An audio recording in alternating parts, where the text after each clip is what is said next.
تو یہ نمبر 2 ہے. اس سے زیادہ جو خسارہ تھا وہ ایک مرتبہ پرویز مشرف صاحب کے زمانے میں 2007-2008 میں ہوا تھا، جو 8.1% جی ڈی پی کا تھا، اور خان صاحب جو ہے وہ پچھلی جی ڈی پی کے حساب سے جو آج کل رائج ہے اس کے حساب سے 6.5% شاید کریں گے.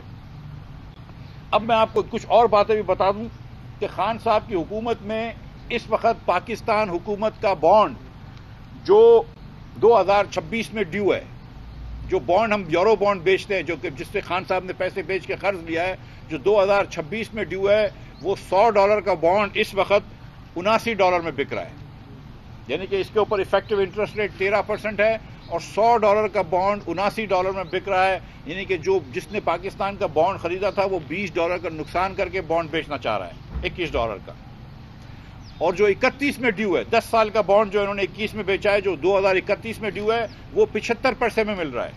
$100 کا بانڈ $75 میں مل رہا ہے. پاکستان کا بانڈ 75% میں مل رہا ہے. اس کے دو مطلب ہیں. ایک مطلب یہ ہے کہ جس کے پاس بانڈ ہے وہ چاہ رہا ہے کہ گورنمنٹ آف پاکستان کس طرف جا رہی ہے، وہ گورنمنٹ آف پاکستان کا رسک لینا نہیں چاہتا، عمران خان کا بوجھ کا رسک لینا نہیں چاہتا.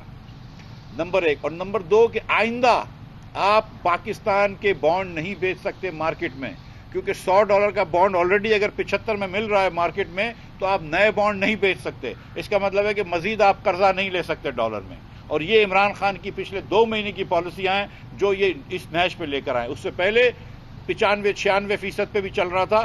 یہ 2 مہینے کے اندر 75% پہ آ گیا ہے خان صاحب کی غلط پالیسیوں کی وجہ سے. اور جو خان صاحب معیشت میں اس وقت ایٹم بم ڈال کے جا رہے ہیں، ان کی وجہ سے خان صاحب نے یہ جو کرا ہے.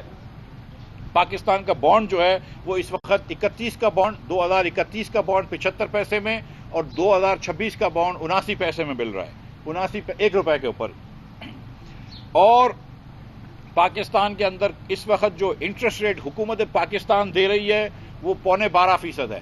پچھلے ہفتے 1.25% انٹرسٹ ریٹ زیادہ دینا پڑا. یعنی کہ حکومت پاکستان کو پاکستان کے بینک بھی اب جو قرض دے رہے ہیں وہ 12% پہ قرض دے رہے ہیں. تو یہ عمران خان معیشت کی حالات کر کے چھوڑ چکے ہیں. یہاں اس نہج پہ معیشت کو لے آئے ہیں کہ 12% سے کم آپ کو پاکستانی لوگ قرض نہیں دے رہے، اور پاکستان کا جو بانڈ ہے، اور پاکستان نے اللہ کی مہربانی سے کبھی ڈیفالٹ نہیں کیا ہے. ہم ارجنٹینا نہیں ہیں، ہم نے کبھی ڈیفالٹ نہیں کیا ہے. اس کے باوجود دس از دا لویسٹ پرائس کہ خان صاحب کی حکومت نے یہ بانڈ کو ہمارے 75 پیسے کا کر دیا، ہمارے 1 روپے کے نوٹ کو 75 روپے کا کر دیا جو ہم نے باہر دیا ہوا ہے. ہمارے وعدے کی ویلیو کم کر دی. اور اس سال خان صاحب کی حکومت کو IMF کے بقول $30 ارب کی ضرورت ہے. اس میں انہوں نے حساب کرا تھا کہ جاری خسارہ $12 بلین کا ہوگا، جو اب تک ہو چکا ہے. 21 بلین کے جاری خسارے پہ کم از کم $35 بلین کی ضرورت پڑے گی. $35 بلین میں سے جنوری کے اینڈ تک EAD کے مطابق $13 بلین خان صاحب قرض لے چکے ہیں، ڈالروں میں قرض لے چکے ہیں، نئے قرض لے چکے ہیں اس سال میں خان صاحب. اور $2 بلین جو قرض لیے وہ روشن ڈیجیٹل کے حساب سے لیے ہیں. تو $14 بلین کا قرض آ چکا ہے. باقی قرض ابھی لینا مشکل ہے. اس کا مطلب ہے کہ آپ کا فارن ایکسچینج ریزرو کم ہوں گے. اور فارن ایکسچینج ریزرو ایکچولی پچھلے 5 ہفتوں میں $1.5 ارب کم ہو گئے ہیں. خان صاحب یہ ٹویٹ نہیں کرتے، اسد عمر صاحب یہ نہیں بتاتے کہ 1.5 مہینے کے اندر 5 ہفتے میں آپ کے $1.5 ارب کے فارن ایکسچینج ریزرو کم ہو گئے. جو فروری کی 4 تاریخ کو $17.3 ارب تھا، وہ آج $15.8 بلین ہے. ہر ہفتے $300 ملین، ہر ہفتے $30 کروڑ جو ہے وہ خان صاحب کی طرف سے پھونکے جا رہے ہیں باہر. ملک میں کم ہو رہے ہیں، باہر جا رہے ہیں. $30 کروڑ، یہ خان صاحب کی حکمرانی ہے. $30 کروڑ. اور پھر اس کے بعد وہ بات کرتے ہیں کہ ہم نے ایکسپورٹ بڑھا لیا. ایکسپورٹ 25% بڑھا ہے. اس کے اندر ان سے پوچھے کہ بھائی امپورٹ پھر 50% کیوں بڑھا ہے؟ تو وہ کہتے ہیں کہ امپورٹ اس لیے بڑھ گیا کہ قیمتیں بڑھ گئیں. تو بھائی جب قیمتیں بڑھیں تو ایکسپورٹ میں بھی قیمتیں بڑھ گئی ہیں. 6,000 کی روئی 18,000 کی ہو گئی، اس لیے ایکسپورٹ بڑھ گیا. آپ میں اس میں کیا کاوشیں ہیں؟ آپ کی کیا کوششیں ہیں؟ میں آپ کو بتاؤں مثال کے طور پر، مچھلی فش اینڈ فش پریپریشنز کے فشریز کے ہمارے ایکسپورٹ جو ہے وہ کوانٹٹی میں 14% کم ہے. یونٹ کے اندر کوانٹٹیز میں 14% کم ہے. ٹنج کے اندر فروٹ جو جاتا تھا درجنوں میں گن لیں یا کلو میں گن لیں، 30% کم ہے فروٹ. بھئی معاف کیجئے 31% کم ہے. معاف کیجئے 31% فروٹ کی ایکسپورٹ کم ہے اس سال. نٹ ویئر یہ جو نٹس ہوتے ہیں ٹی شرٹس وغیرہ یہ بھی 1% کم ہے، لیکن کیونکہ اس کی قیمتیں 36% بڑھ گئی ہے اس لیے آپ کو لگ رہا ہے کہ امپورٹ زیادہ ہو رہا ہے، ایکسپورٹ زیادہ ہو رہا ہے، نہیں تو 1% اس کی کوانٹٹی کم ہو گئی ہے۔ ہم ٹینٹس اور تمبو وغیرہ بھیجتے ہیں کینوس کے، وہ 16% کم ہے۔ ہم 8 سلک اور سنتھیٹک فیبرکس بیچتے ہیں، وہ 45% کم ہے۔ کاٹن یان 4% بڑھا ہے، یہ مانتا ہوں میں، لیکن اس کی قیمت 46% بڑھی ہے، اس لیے آپ کو لگ رہا ہے کہ ایکسپورٹ زیادہ ہے۔ ورنہ لیدر کے جوتے 4% سے کم ہوئے ہیں، کینوس کے جوتے 58% سے کم ہوئے ہیں، پلاسٹک 31% سے کم ہوا ہے، پنکھے 17% سے کم ہوئے ہیں ایکسپورٹ میں۔ اسی لیے گجرانوالہ کی انڈسٹری کے اندر آج ریسیشن آیا ہوا ہے، اس لیے وہاں پہ روزگار کی کمی ہے، کیونکہ پنکھوں کا ایکسپورٹ کم ہو گیا ہے۔ مولیسس جو جاتا ہے ہمارا ایکسپورٹ ہوتا ہے شوگر مل سے، اس کے اندر 65% کمی آ گئی ہے، یہاں تک کہ سیمنٹ میں بھی 9% کمی آ گئی ہے۔ ان چیزوں میں کمی کے بعد آپ ایکسپورٹ کی بات کرتے ہیں تو یہ بہت بری بات ہونی چاہیے۔ خان صاحب کو یہ باتیں بھی بتانی چاہیے۔ اب جا ہی رہے ہیں تو چلے سچ بول کے چلے جائیں، پی ٹی آئی کی روایت کو توڑے، ایک مرتبہ سچ بھی بول کے دکھائیں۔ یہ بات کرتے ہیں انفلیشن کی، جو مہنگائی کا بوجھ عمران خان نے عوام کے اوپر ڈالا ہے اس کی تاریخ میں مثال نہیں ملتی۔ اس سال کے اندر 50% خوردنی تیل مہنگا ہوا ہے، اس سال میں 90% ٹماٹر مہنگے ہوئے ہیں۔ کوئی سیزنل افیکٹ نہیں ہے کیونکہ پچھلے ہم 8 مہینے کے کمپیئر کر رہے ہیں، 8 مہینے ابھی اور 8 مہینے پہلے 90% آپ نے ٹماٹر مہنگا کر دیا، 65% آپ نے لہسن مہنگا کر لیا، ایل پی جی 73% مہنگا کر لیا، اور کھانے پینے کا تیل آپ نے 50% مہنگا کر لیا۔ آپ کی سی پی آئی کنزیومر پرائس انڈیکس 11% بڑھ چکی ہے، یہ اوور آل مہنگائی کا پیرامیٹر ہے، اوور آل مہنگائی جو ہے وہ 11% بڑھ گئی ہے۔ آپ کی ڈبلیو پی آئی ہول سیل پرائس انڈیکس، جو تھوک فروش کے پاس جو مال بکتا ہے، چاول، گیہوں، آٹا وغیرہ، دالیں، 22% ان 8 مہینوں میں پچھلے 8 مہینوں کے حساب سے 22% بڑھی ہوئی ہے۔ سینسٹیو پرائس انڈیکس، وہ 51 چیزیں، اشیاء خورد و نوش جو ہماری زندگی کے لیے ضروری ہیں، آٹے، دال، گوشت، پیٹرول وغیرہ، 18% بڑھ گئی ہیں۔ تو جو حکومت آپ کو ہول سیل پرائس 21% بڑھائے، 22% بڑھائے، سینسٹیو پرائس 18% بڑھائے اور کنزیومر پرائس انڈیکس 11% بڑھائے، وہ حکومت جو ہے اس نے پاکستان کے لوگوں کے اوپر مہنگائی کا بوجھ توڑا ہے۔ لیکن جو ہم میں سے لوگ جن کے پاس اے ٹی ایم مہیا نہیں ہے، جو محنت کر کے پیسے کماتے ہیں، ان کو پتا ہے کہ اس کی مہنگائی کا کیا اثر ہے۔ اور پھر خان صاحب بات کرتے ہیں قرض کی، آج بھی بات کریے، اسد عمر صاحب نے بھی قرض کی بات کری ہے، تو چلیں اس پہ بھی بات کر لیتے ہیں۔ 43 ارب ڈالر کا اس وقت حکومت پاکستان، 43,000 ارب ڈالر کا اس وقت حکومت پاکستان کے اوپر قرض ہے، 43,000 ارب ڈالرز کا، ارب روپوں کا، معاف کیجیے گا، 43,000 ارب روپوں کا۔ جب خان صاحب آئے تھے تو یہ 25,000 ارب روپے کا تھا۔ 18,000 ارب روپیہ خان صاحب نے 3 سال میں بڑھایا ہے، 3.5 سال میں، یہ دسمبر کے فگرز ہیں، 3.5 سال میں خان صاحب نے اس ملک کو 18,000 ارب روپے سے مقروض کر دیا۔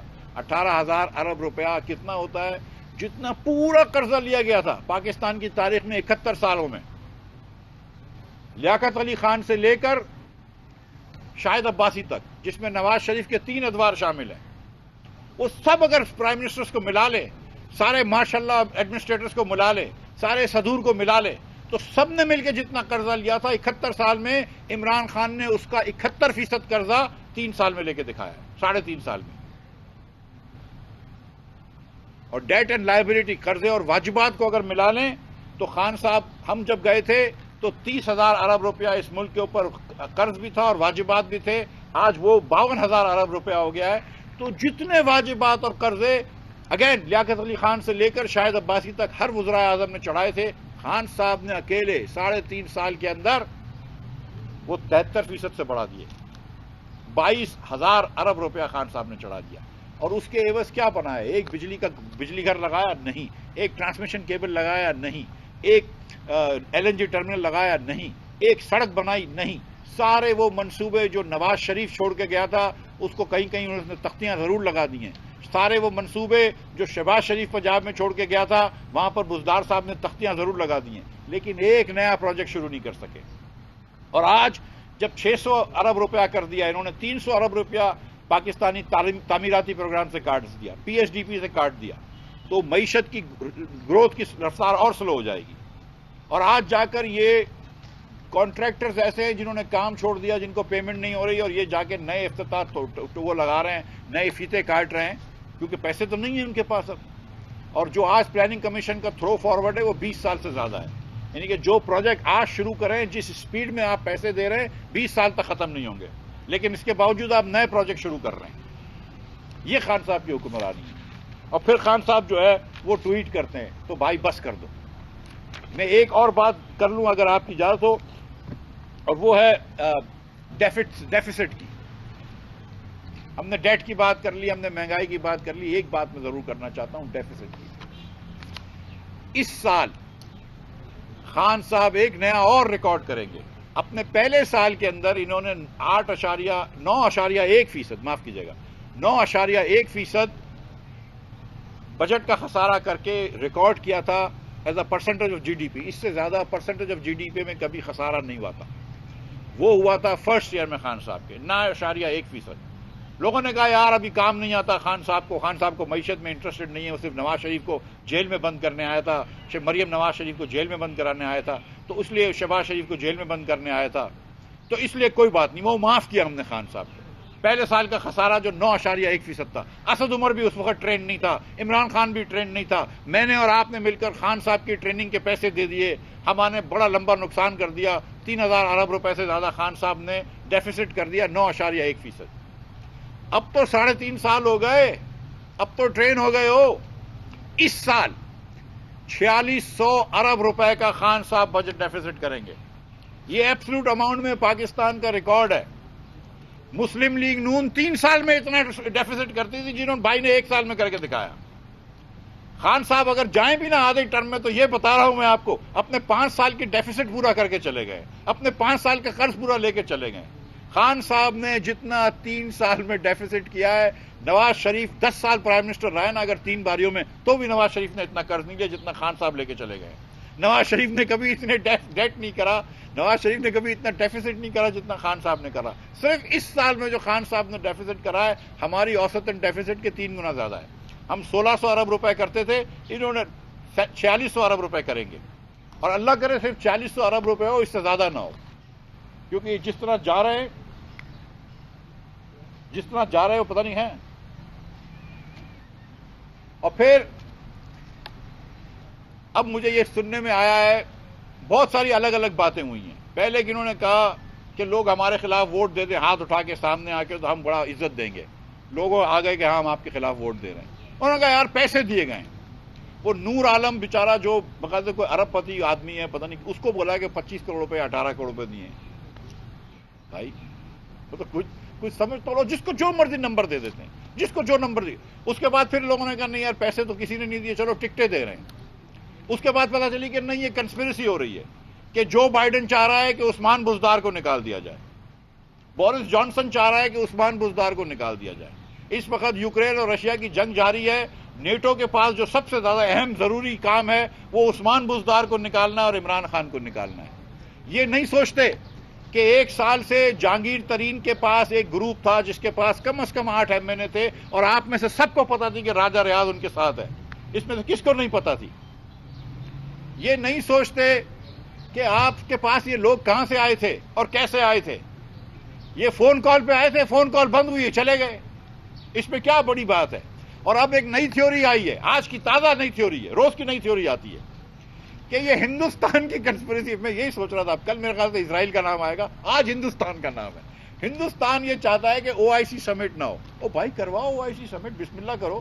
سمٹ تو نہیں ہے, فارن منسٹرز کی میٹنگ ہے, اور ہم نے سنا ہے کہ کہیں فل فارن منسٹرز بھی نہیں آ رہے, انہوں نے ڈپٹی فارن منسٹرز کر دیے. چلو جو بھی آ رہا ہے بالکل کرائیں, اچھی بات ہے, ہم تو ساتھ دیں گے آپ کا, خوشی سے کروائیں.